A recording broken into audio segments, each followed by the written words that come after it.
What up, world? Big Prophet Jewel back and in action. Let me see if I can get this cracking. All right. It's been a long time, but I have a jewel, a nice, shiny, beautiful jewel to share with you. You know what I mean? So this one is about being able to separate the big from the small. Old lady, watch where you going. All right, so it's important in life to know how to separate the big from the small, because I believe most people's problems come from not being able to separate the big from the small. If you don't know how to separate the big from the small, it's gonna cause you a lot of problems either down the road or just make your life a lot more painful in the moment. It's gonna make it more difficult to learn the lessons. Learn your lessons, you know what I'm saying? Always learn your lessons. Keep growing. So that's what this is about. So what do I mean separate the big from the small? It sounds simple, but if you could apply this simple method, you can improve so many different things in your life, right? So for example, let's talk about the bigs. What is bigs and what are smalls? What are the bigs and what are the smalls? All right. Now, something small is something that's insignificant in the moment, right? In a moment, like tomorrow, it won't matter.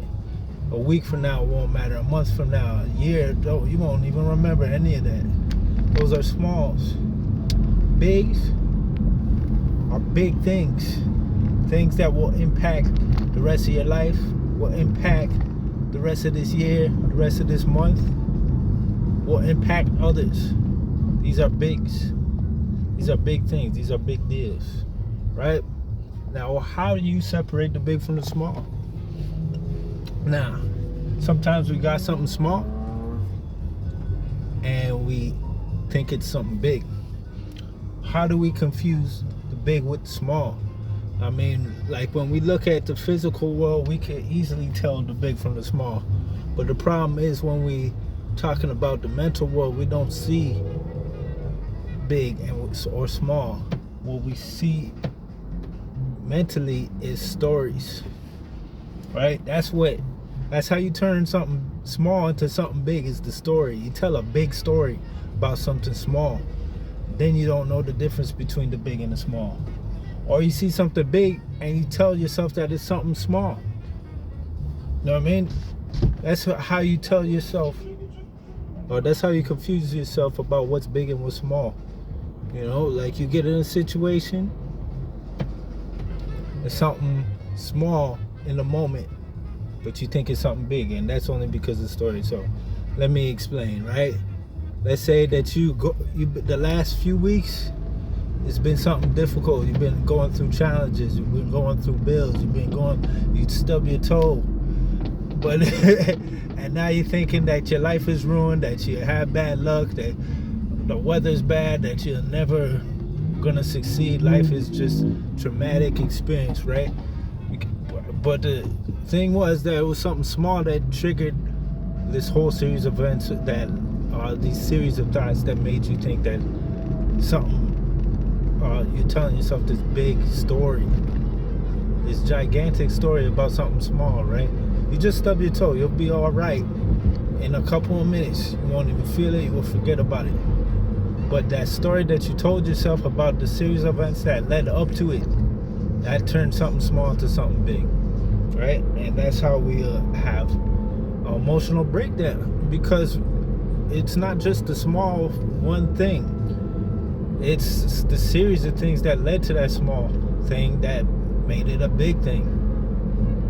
I mean, this happens in life all the time. Like you see that episode of Family Guy where Lois was going through all this shit, and all these her whole family was treating her like trash, and then Meg said, hey, we don't have paper towel, and then she just snapped I mean, it wasn't about the paper towel. It was about all the series of things that she put up with for so long that made her snap. You know what I mean? And she, like, there was no reason to snap over the paper towel or like what Meg did or whatever, but that's part of life, yo. Like, you bottle up these frustrations, you keep treating these things as small, and then all these smalls pile up into something big because it's a big story. It's a big story. It's a series of events, right? I mean, smalls build up to bigs if you don't deal with the smalls as smalls in the situation. You know what I mean? Like, if you don't address it, it's gonna turn into bigs, right? So you gotta respect yourself big enough to treat the small, and you respected something, but don't tell yourself a story about how life is so unfair. You know, that's how you have a mental breakdown. You know. All right, but let's talk about something big. I'm trying to make it in small. You take, let's look at a physical example. You talk about a big, right? So let's try, you try to hide something big. You can't do it. You can't hide something big. They talk about the elephant in the room. Why? Because that's something that's big, that's hiding in plain sight. You know, eventually you can't disguise it. Eventually it's gonna be revealed. Eventually it's gonna be a big issue if you just keep ignoring it. You can't keep ignoring it. You know what I'm saying? We keep treating something small, it's gonna get out of control, and then it's gonna be too big for you to ignore anymore. You know what I mean? So that's a problem, and that's like Chernobyl. You know, like, that's a fucking extreme example, but they were trying to act like this big problem was not a big problem, and then before you know it, it's a nuclear problem that was a world problem. It was their country problem, but you know, that's why you got to be responsible and you got to handle these things early. You know, so it really boils down to responsibility and how you respond to these things, how you respond to these situations, yo. So the big and the small, separate the big from the small. So check it out, the separation, this is what it is, yo. Responsibility, how do you respond to separate the big from the small? Determine what's big and what's small. Like I said before, what's the long-term effects? Think about it on a timeline. I will not feel this. This won't even matter tomorrow. This won't matter a week from now. You know what I mean? And sometimes it's not easy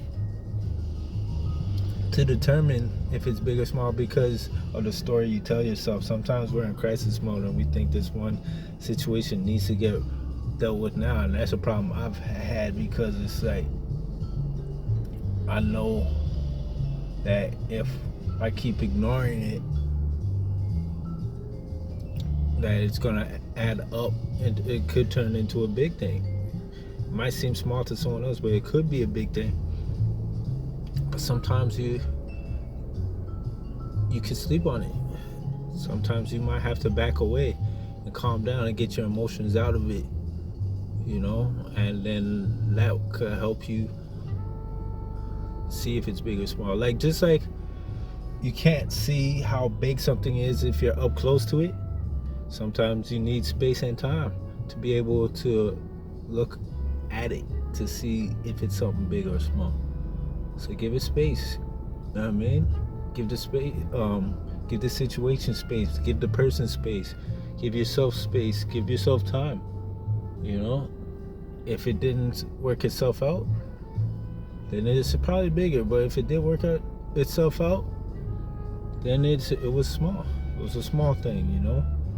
So I hope I was not confusing, because when I was like thinking about myself, like, oh, this big and small, small, big, and these bigs and these smalls, so it sounded confusing in my head, but I think it was clear, you know.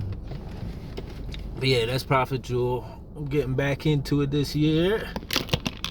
Number, peace, and love. Hope that was helpful.